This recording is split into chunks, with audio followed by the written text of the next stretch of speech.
Right, good morning all. So I'm using the launch C reader that was sent to me by King Bolin. I'm going to do a little brake job on the rear of a Golf.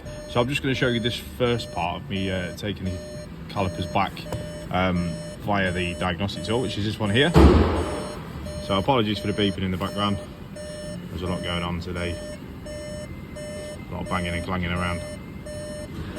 So we'll just go into it.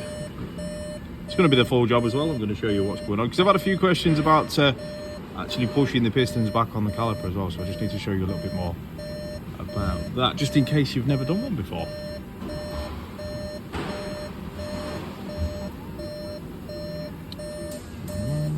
Special functions. Hopefully press the right one. I've got fat thumbs.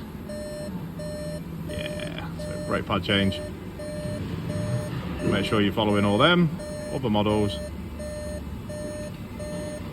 Brake electronics, and we are going to open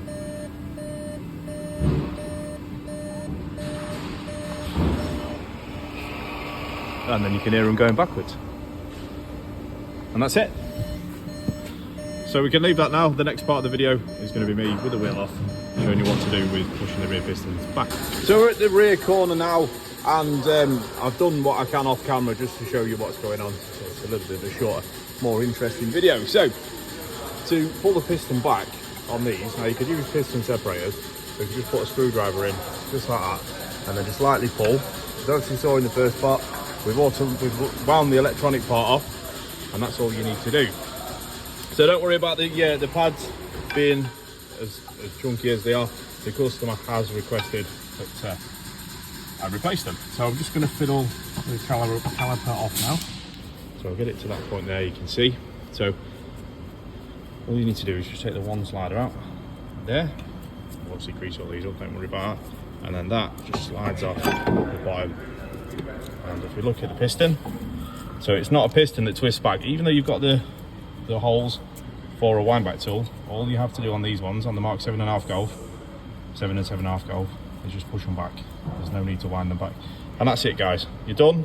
You drop the new pads in, obviously grease them up where they're needed, clean the sliders, grease them with the correct red rubber grease or anything from the ceramic grease, that kind of thing. Put it back together, make sure everything's tight, wheels on, job to carry.